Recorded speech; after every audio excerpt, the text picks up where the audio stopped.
Hello there, ladies and gentlemen. My name is Simon, here with Zuko, who you can see here is sat on my spare office chair. We are here with yet another episode of The Bad Batch. It's hard to believe we are this far into the season. This is episode 13, I believe, of 15. So there is only 2 more weeks after this, and then we are done. And then we pick up with Tales of the Empire, which once again I will be reacting to over on my Star Wars channel. So if you haven't checked that out, go right ahead. I'll put a link to it in the description and the comments below. But we are focusing on the end of the journey for the Bad Batch. And last week we saw the return of Admiral Rampart. Looking a bit dishevelled. He's fallen from grace. And it is ironic that the man who sought to supplant the clones is now going to be the one who helps them try and find Tantiss. It all kind of points to, Tantiss being this very mysterious place. Rampart said that no person knows exactly where it is, and it was designed that way. So it definitely tells you that there's something nefarious going on there. Omega was brought to the facility, taken down to the vault with the kids. And, I was kind of hoping we'd get a look at the red lit chamber in the vault. Now, again, over the last few weeks, everyone's been speculating about who's down there. I'm just wondering if maybe rather than it being a Force user, maybe it's a proto-clone. Maybe it's like an early version of a Snoke or a Palpatine clone. Maybe it's not someone that they're using any kind of experimentation on. I don't know. It's my opinion is constantly swaying back and forth on it, just like with CX2, as to whether they are tech or Cody or someone completely new. Chances are we're probably going to find out in the next couple of episodes. I hope so, because there's only a couple of episodes left. But yeah, Omega back in the facility, the Bad Batch on the hunt to find Tantiss. And, we're now getting into the business end of the season, to coin a football phrase. So it could well be that this is the last episode with someone. This episode or next or the one after, people are going to start dying. It's just how I feel. So we're going to jump in and watch the 13th, unlucky 13th episode of The Bad Batch. It's a gorgeous base. Absolutely gorgeous. Oh, he's got a 70s style mustache.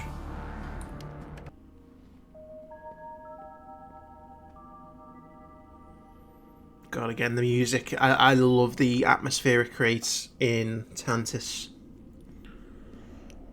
Again, it's so hollow and devoid of hope.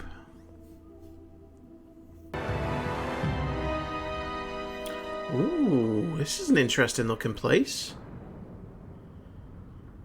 It's almost like where in the blasted galaxy did that pirate abandon us?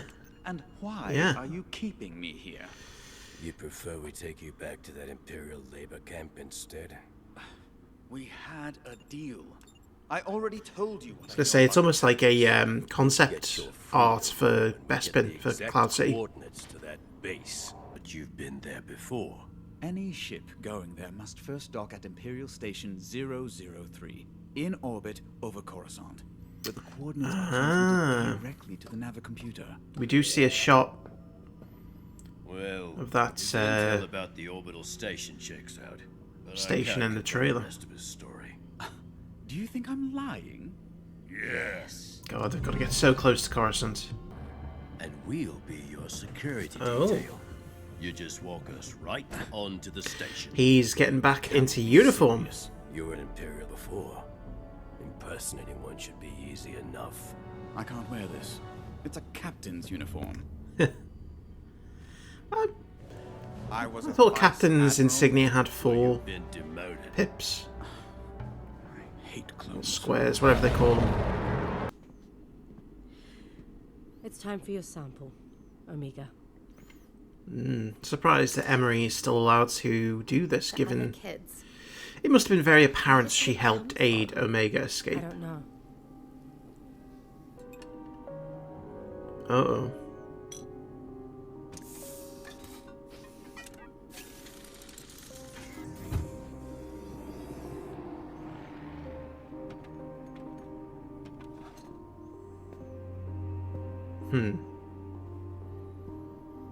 Is that a knowing glance that she left the tools unguarded for a moment?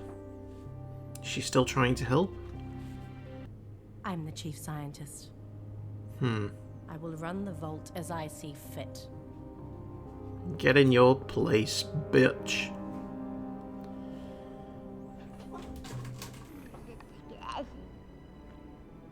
Want to know a secret?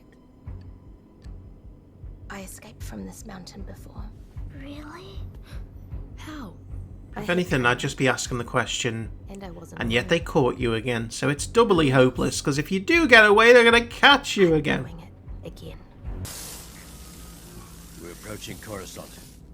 All the armor's been Oh, stripped, shit. but we're still not gonna blend in. That feels like... Oh, that feels like we're losing a member of the crew in a way. Beg your pardon.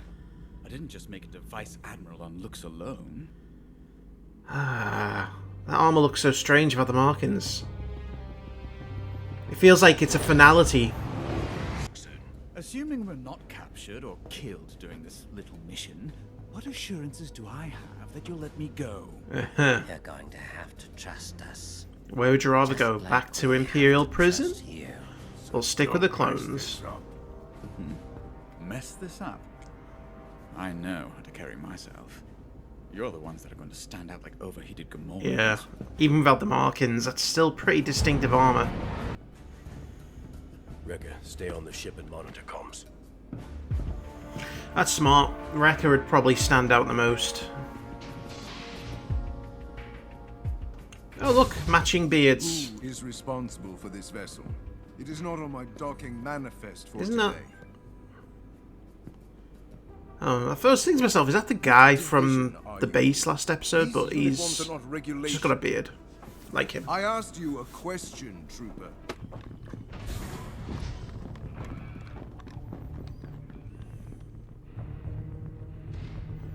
You'd think that most of the clones would be able to instantly recognize the armor even without the markings. Obviously, Stormtroopers not so much. You, show me the station manifest. I will need your access card, Captain.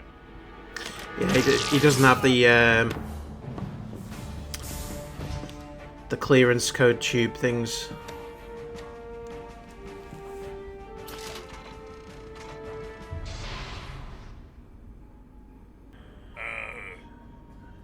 Captaining. Yes, well. There is an inconsistency with this shuttle. I knew this guy wouldn't leave it alone. I will need you to verify your vessel's signature key. Sure thing, boss. Right this way.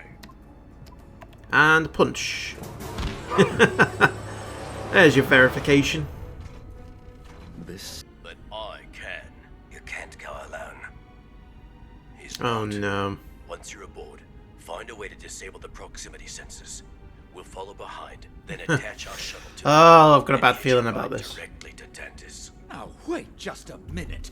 This is And I not didn't the mean to plan make I a agreed Star to. Wars pun there. Plans change. I just genuinely have a bad We'll feeling. have to go radio silent.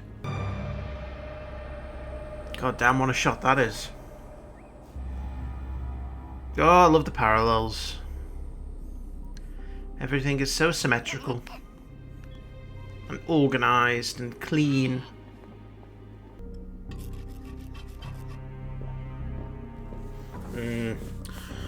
She's onto it.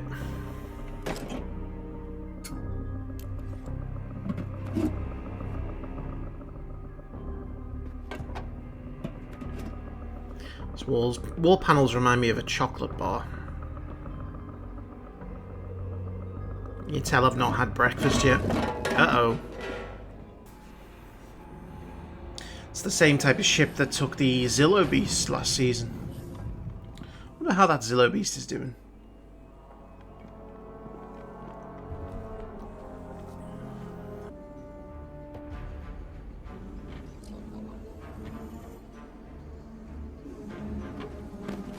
Is he gonna grab onto one of the astromechs?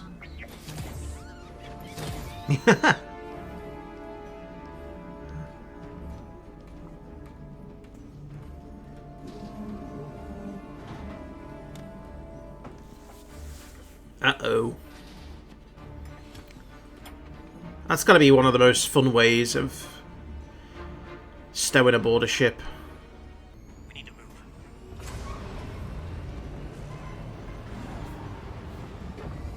Is he going to actively track them from inside the ship? I don't like Echo being alone on that ship. Relax. Echo's on it.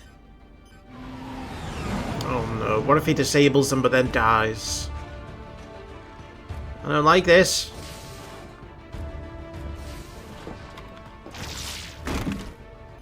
He just needs more time. Which we don't have. Oh no, Rampart's gonna ruin everything. Captured. Abort the mission. No. Negative. Shit, he's taking a gamble.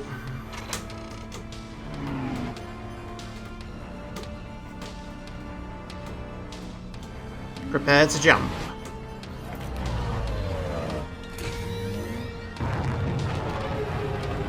Oh, this is nervy. This is tense. You did it. Boom. What a strange place to end it. Ah, just as they jumped. It's as though they're trying to make us think that, you know, attaching on so late into the jump process destroyed the entire thing. No, but could you imagine? Like, they only got like 2 of the grappling strats on. And when they jumped, the ship got disintegrated. They're all dead. That's it. The end of the show. Last 2 episodes just show you experimentations on Omega and the kids. Or they break out and there's no one there to rescue them on the outside and they get gobbled up by the monsters. That'd be a pretty dark ending to the show. But yeah, you can tell things are getting really, really tense now, you know, and at every corner I'm starting to think, is this where this character's going to die? You know, I was thinking of Echo in particular. It's nice to see him back.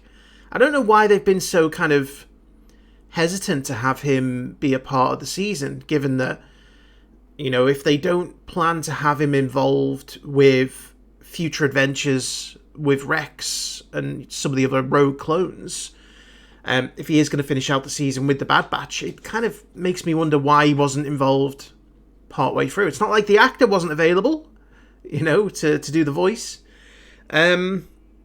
So it'll be interesting, but that kind of makes me feel like, I don't know, maybe he'll survive.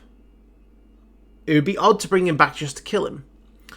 But it feels like we're getting ready to say goodbye to someone. And again, I did think that Echo was going to be that person in this episode that would die because, you know, he was on his own, on the science ship.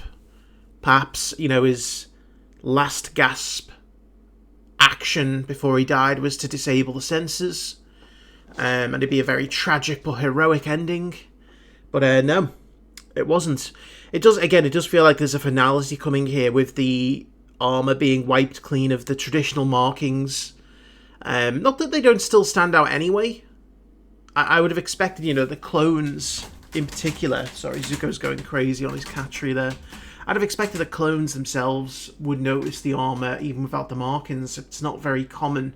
I mean, it's custom for Clone Force 99, you know, to have that armor and no one else.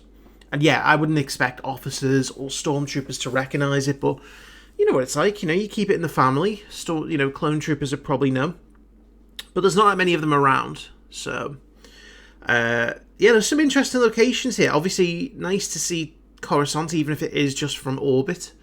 That base that they were on at the beginning, it was very much like a, you know, a Bespin type scenario, and it felt like it was almost an alternate version of Cloud City, you know, almost as if we'd taken some inspiration from some concept art to make somewhere new, which is always cool. You know, that's what Rebels was mostly based around, was concept art, you know, interpretations.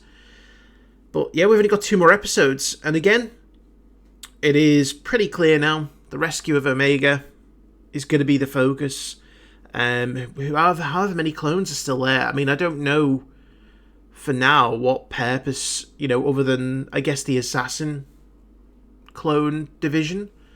they're going to be having with clones still there. But I would imagine that they would hold them there too long if that was the case. They would condition them and either kill them if they couldn't be conditioned or send them out as brainwashed assassins. I don't think they'd be holding them on too long. So, but yeah, I mean, again, I love the soundtrack on this episode. It always adds to the atmosphere, especially on Tantiss. Like, Tantiss is such a wonderfully devoid place. That's Zuko down here. He's got a cardboard box. He just loves to interrupt. Yeah, Tantiss from its design, I love the mirrored shots of Tantiss above with the vault. You add in the soundtrack there, and it just gives you such a sense of foreboding and kind of hopelessness. It's really great, But it will be interesting now to see where we go from here. They're going to be on Tantiss, or Wayland, as the planet is called. And I love the fact that, for once the Empire seems to be taking precautions. Too often it feels like, it's too easy for people to infiltrate the Empire, to foil the Empire's plans. This time around, there's actually some sensible precautions in place. No ship is given the coordinates to Tantiss until they are about ready to make the jump. It's only held on one specific base, right in the center of the Imperial capital. Whereas I think in probably about 15 years' time, every stormtrooper would probably have known where the coordinates were, given how the Empire ends up going. But yeah, we'll see where we pick up next week. In the meantime, it's clear Zuko wants some attention. You can see he's walking across the camera now like, hey, you've had your fun, now pay attention to me. Also, he's probably hungry. Are you hungry, buddy? Hey, want some food? I think that's a yes. Anyway, thank you for watching. And I will see you for the next episode.